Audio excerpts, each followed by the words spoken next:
दमिश्क का मुसलमानों ने मुहासरा किया हुआ था, तो उसी वक्त मुसलमानों को खबर यह मिली कि जो वहां के रोमन बादशाह ने, हुरकुल ने, अपनी फौजों को इस तरह रीऑर्गेनाइज किया है कि वो मुसलमानों को पुष्ट से घेरना चाहता है और अजनादीन के मकाम पर इन फौजों को जमा किया जा रहा है।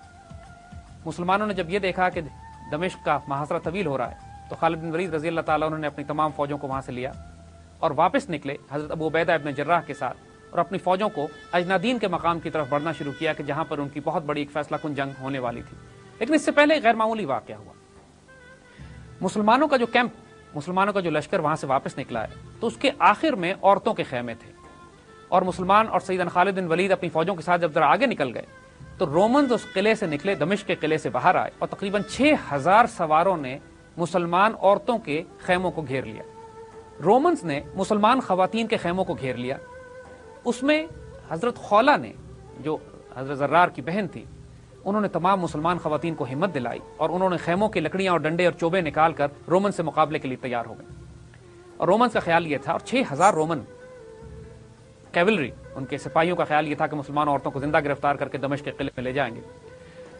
खालिद बिन वलीद को जब आगे ये इत्तला मिली कि औरतें घेरे में आ गई और ये क़यामत टूट पड़ी है, कुफार को अंदाजा नहीं था कि उन्होंने किसको छेड़ दिया। एक खालिद बिन वलीद जिनकी गैरत का सवाल कि मुसलमान औरतें रोमन से कब्जे में जाने वाली हैं, और दूसरी तरफ हजरत जर्रार का जलाल जिनकी बहन फंसी हुई थी वहां और बाकी बहनों के साथ। रोमन्स को अंदाजा नहीं हुआ कि व्हाट हिट देम। आप यकीन करेंगे कि इस तरह से बिजली गिराई है खालिद बिन वलीद और हजरत जर्रार और चंद साथियों ने उनके। पूरा काफिला आगे जा चुका था, ये वापस पलटे थे थोड़ी सी डिटैचमेंट के साथ। 6000 रोमन्स में से सिर्फ 100 जान बचा के भाग सके, बाकी सारे उसी मैदान में ज़िबा कर दिए गए। जैसे हमने बात की कि सैयदना खालिद बिन वलीद हल्का हाथ रखने पर कायल ही नहीं थे। वो जब तलवार निकालते थे, जब तक 1000-2000 गर्दनें ना उतार लेते, सुकून उनको नहीं आता था।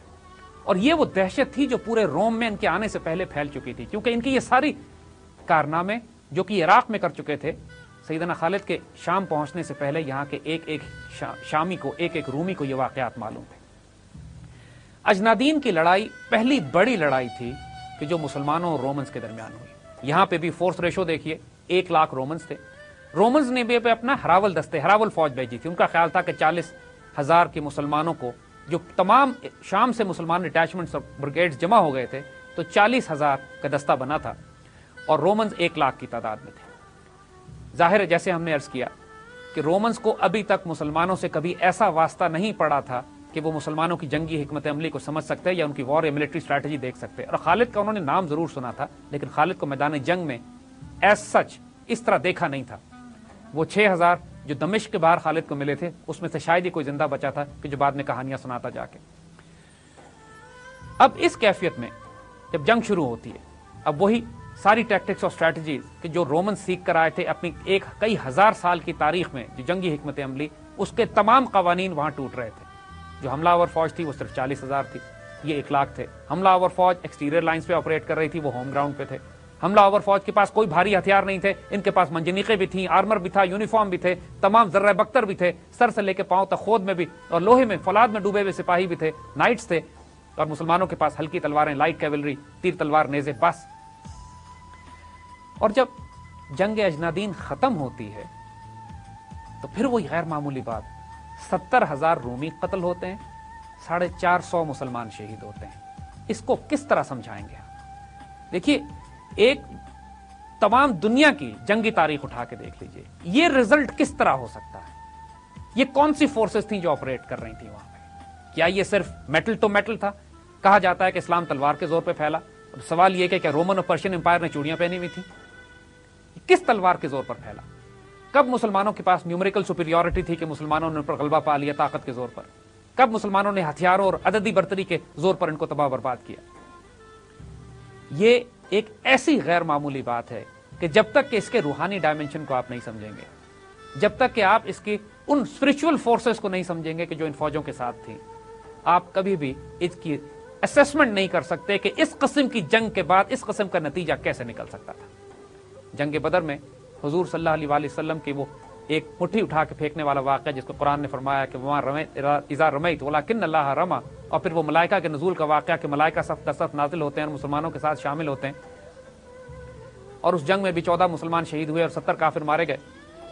اور اگین وہی بات کہ مسلمان ایک تہائی تعداد بھی نہیں تھے اور بے سر سامانی کا عالم تھا، اس کے باوجود ڈیسائسو بیٹل، ڈیسائسو وکٹری مسلمانوں کے نصیب میں آتی. اور تاریخ اسلام میں کوئی جنگ اس کے بعد نہیں لڑی گئی کہ جب مسلمان عددی طور پر دشمن سے زیادہ ہوں. یہ ایک ایسا غیر معمولی معجزہ ہے، ایک ایسا غیر معمولی یہ ایک ایونٹ ہے، ایک معاملہ ہے کہ جس کو کوئی جنگی اینالسٹ صرف انٹلیکٹ پہ اینالائز نہیں کر سکتا. وہ اس کو مسلمانوں کی حربی حکمت عملی پہ، مسلمانوں کی پھرتی پہ، لائٹ کیولری کے اوپر، مسلمانوں کے فلینکنگ چارج کے اوپر، ان ساری باتوں پر الزام دیتے ہیں یا اس پہ ان کو سبب بتاتے ہیں مسلمانوں کی کامیابی کا. اس میں کوئی شبہ نہیں ہے کہ خالد سے بہتر کیولری آفیسر کائنات میں واقعی پیدا نہیں ہوا. جہاں پہ ان کی اور خصوصیات تھیں، وہ کیولری کو جنگ میں جس طرح استعمال کرتے تھے اس سے پہلے کبھی بھی کیولری استعمال نہیں ہوئی. کبھی وہ کیولری کو استعمال کرتے تھے دشمن کی کیولری کو انگیج کرنے کے لیے، جو کہ عام طور پہ بھاری ہوتی تھی کیونکہ ان کے پاس آرمر زیادہ ہوتا تھا. مسلمانوں کی لائٹ کیولری تھی.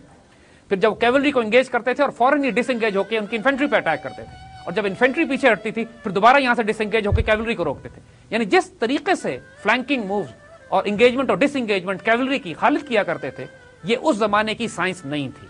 یہ ایک جدید سائنس تھی. یہ ایک ایسی وار اسٹریٹجی اور وار حکمت عملی تھی کہ جو دنیا نے اس سے پہلے نہیں دیکھی تھی.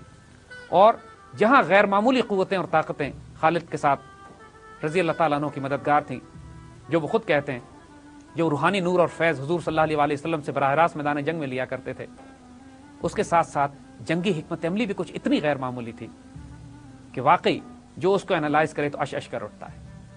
کوئی وجہ ہے کہ خالد بن ولید کو چنا گیا تھا سیف اللہ کے لیے، اور کوئی وجہ ہے کہ فاتح عراق اور شام خالد بن ولید کو بنایا گیا. اجنادین کی جنگ کے بعد مسلمان اب اس قابل تھے کہ پورے شام کے مختلف علاقوں میں پھیلیں اور براہ راست دشمن کو چیلنج کرنا شروع کریں.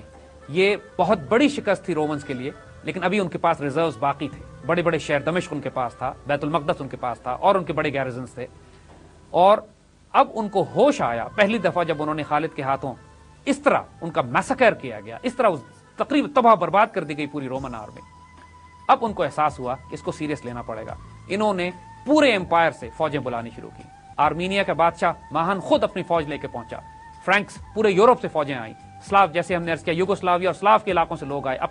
ان کے بادشاہ اپنی فوجوں کو لے کے پہنچے، اور خود ہرکولیس اپنی فوج کے ساتھ خود وہاں موجود تھا، اور بڑے بڑے کمانڈرز اور جنرلز کے ساتھ اس نے دوبارہ ایک جنگ کی بڑی بھرپور تیاری شروع کی. مسلمانوں کو معلوم تھا کہ مزید جنگیں آگے خوریز آنے والی ہیں، لیکن جتنی خوریز جنگوں نے آگے آنا تھا، اکثر مسلمان جو کہ مکہ اور مدینے سے آئے تھے ان کو خود بھی اس کا احساس نہیں تھا. آگے جو تاریخ ہونی ہے وہ بہت غیر معمولی ہے.